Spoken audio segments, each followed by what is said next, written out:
Hello, everybody. Hello, Mr. President. Any questions? How was the golf tournament? Very good. Because I won. It's good to win. You heard I won, right? What Did was you your hear I score, won? sir? Yeah. Just to back it up.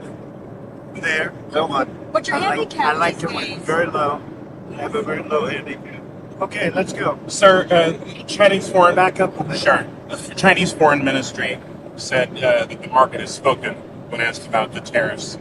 What do you make of The that? market is spoken when they look at the fact that we have $1 billion trade deficit. When you look at the trade deficit that we have with certain countries, way over $1 billion per country. But with China, it's $1 trillion. And we have to solve our trade deficit with China. We have $1 trillion trade deficit with China. Hundreds of billions of dollars a year we lose with China. And unless we solve that problem, I'm not going to make a deal.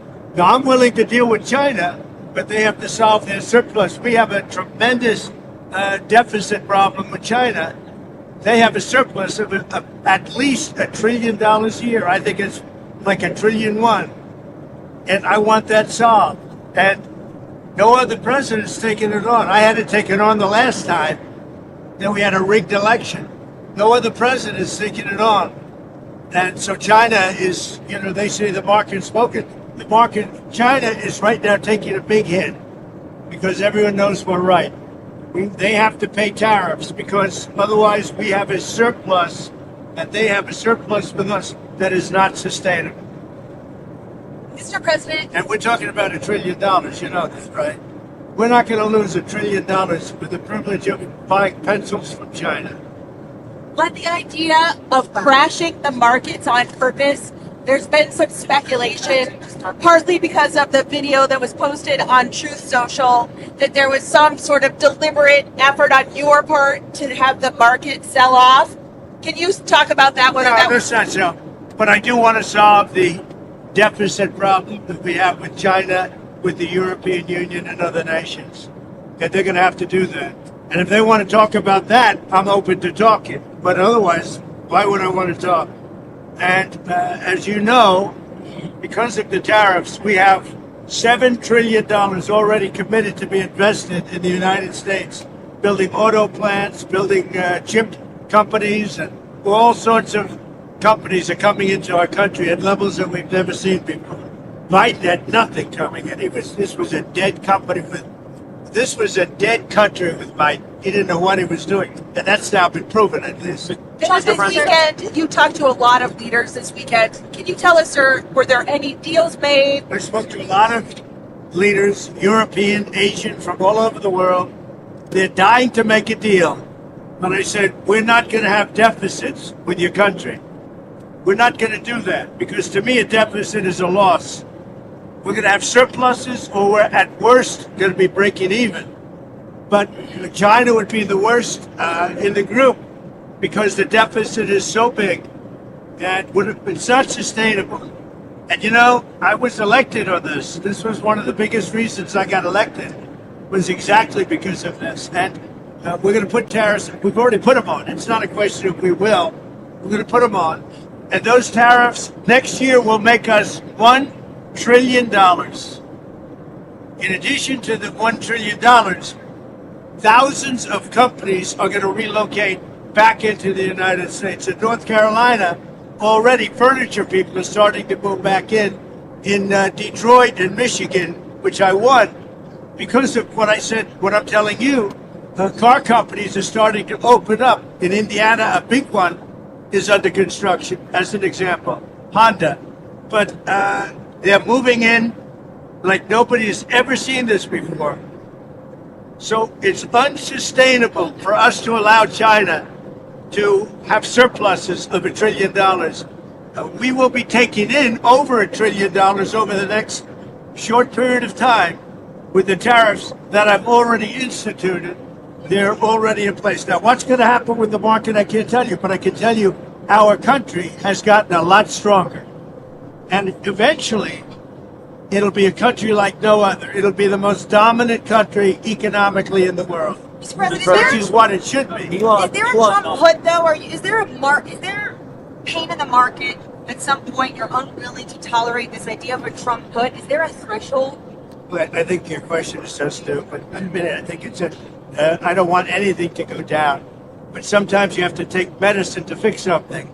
And we have such a horrible, we have been treated so badly by other countries because we had stupid leadership that allowed this to happen. They took our businesses, they took our money, they took our jobs, they moved it to Mexico, they moved it to Canada, they moved a lot of it to China, and it's not sustainable. We're not going to do it. Now we have hundreds of billions of dollars is pouring into our country. On a monthly basis, it's pouring, it's already started because they put tariffs on it.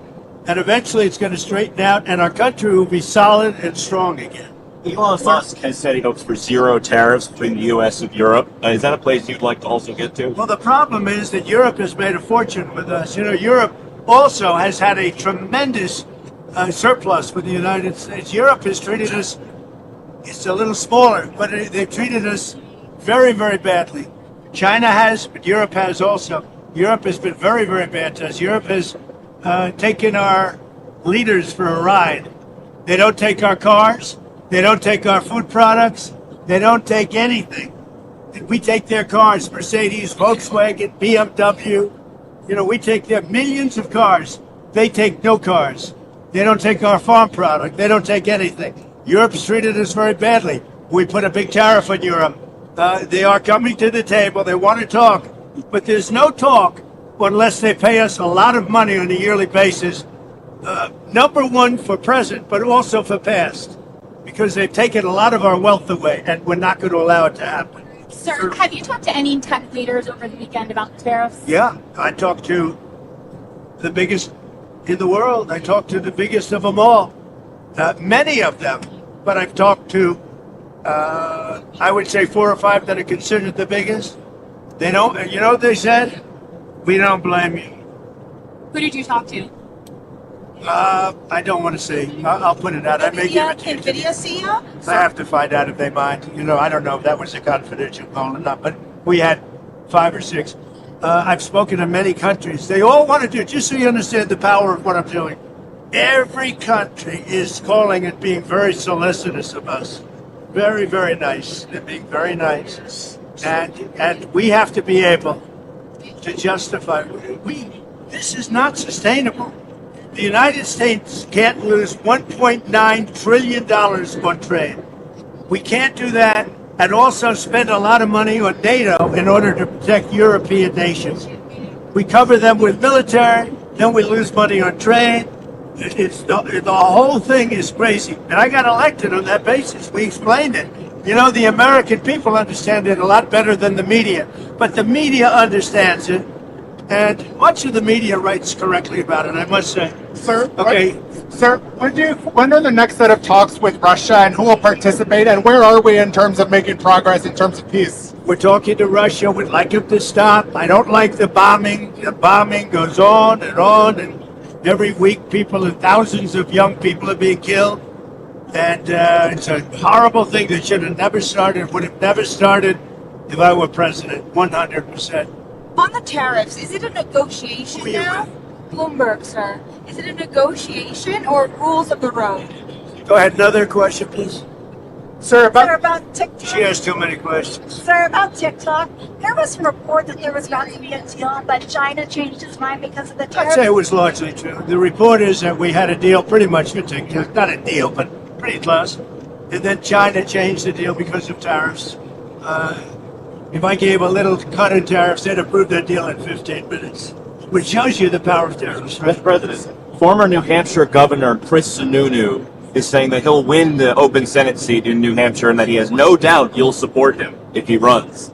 Is that true? True. I told him. He came to my office, came to the Oval Office, and met with Chris Sununu. And I support him fully. I hope he runs. He's been very nice to me over the last year or so. But no, I hope he runs. I think he'll win that seat. Sir, when we get into late summer, early fall, that people are doing their back to school shopping, do you think they'll have inflation to worry about at that point? I think there's not going to be. I don't think inflation's going to be a big deal because if you look at me, I took it hundreds of billions of dollars. And this is not new to me. I took in during my 4 years hundreds of billions of dollars from China. And we also took in a lot of money from other countries, but in particular China, because it was just getting started. And we had no inflation. Who had inflation was Biden. Biden had the worst inflation in the history of our country. I had no inflation. We had a perfect country. We had no wars. I ended them all. I defeated ISIS. Everything was good. And then when this numbskull got in, they really call themselves now numbskulls. But when he got in, bad things happened to our country, including our open border. Now we're doing very well with, we have the best numbers on the border that we've ever had. Speaking of the border, have you talked to Attorney General Pam Bondi recently about the cases going on with the deportations? Yeah, sure. It's really sad when you think that Biden allowed millions of people to come in, and if they find one, now I will tell you, the one, somebody said he's a member of MS-13, not Tren de Aragua. He's a member of MS-13, and therefore he should immediately be brought back. Well, MS-13 is just as bad as Tren de Aragua. So they say, oh, we made a mistake because he's not with them, he's with MS-13. Bring him back, bring him back. MS-13 is a very bad group. Sir, how concerned? Maybe as bad, actually. How concerned are you about the measles outbreak? There was another fatality today, and what else would you like to see in terms of the response? Well, I think they're doing reports on it. It's so far a fairly small number of people relative to what we're talking about. Something that people have known about for many, many years. I mean, measles has been, this is not something new. And we'll see what happens. But certainly, if it progresses, we'll have to take action very strongly. El Salvador's president said on X that he'd been invited to the White House on April 14th for a working visit to discuss Tren de Aragua and MS-13 and other ways we can support each other, the U.S. and El Salvador. I was curious if you could expand more on what some of these other ideas you have for El Salvador. Well, I think, you're in the way of that camera, by the way. You should at least say that the camera operator should probably say that she's shooting the back of your head, I don't know why she doesn't say it. I have to say it instead. I have great respect for him. I know him. I've known him for a long time. He's a young leader, and he's very tough on crime. Very, very tough on crime. And in their system, their prison system, they spend a tiny fraction of the money that this country spends. So, but he is coming in, I don't know when, but he is coming in sometime over the next couple of weeks. What are you and Prime Minister Netanyahu going to speak about tomorrow? We're going to talk about trade, and we're going to talk about the obvious subject. You know what the obvious subject is. Do you have any news for us on the obvious subject? I'm trying to do trade just to keep it down. No, look, there's a lot of things going on with the Middle East right now that have to be silenced. We had no problem with the Middle East. Everything was done. We had no problem with Iran. We had no problem with anybody. And then you had October 7th. That was all because Iran, as you know, was not giving money to anybody because they had no money. Now they have a lot of money. So we'll see what happens. Go back to El Salvador. The president there said he would be willing to take American citizens in the federal prison population. Is that one of the ideas you're going to be discussing? Well, I love that. If we could take some of our 20-time wise guys that push people into subways and that hit people over the back of the head and that purposely run people over in cars, if you would take them, I'd be honored to give them. I don't know what the law says on that, but I can't imagine the law would say anything different. If they can house these horrible criminals for a lot less money than it costs us, I'm all for it. But I'd only do according to the law. But I have suggested that, why should it stop just at people that cross the border illegally? We have some horrible criminals, American grown and born. And if we have somebody that bops an old woman over the head, if we have somebody that is in jail 20 times and goes back and shoots people all over the place and then has a bad judge or a bad prosecutor that do nothing about him, all they worry about is politics, they don't worry about that. I think if we could get El Salvador or somebody to take them, I'd be very happy with it, but I have to see what the law says. Okay, what else? Can you say, did you agree to lowering tariffs for any of the countries that you spoke to today? So what you understand, Jennifer, you have to understand it. We have massive surplus countries that we're dealing with.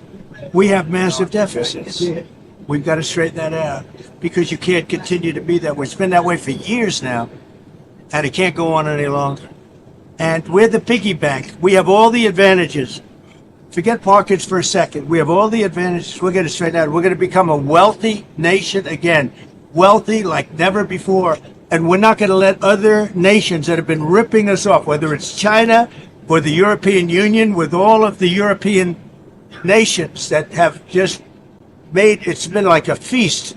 Look, the European Union was formed for one reason. You know what that was? To rip off the United States. So put that in your bonnet. I hope you had a good flight. Have a good time. Thank you for your time, Mr. President. Bye, guys. We'll see you tomorrow.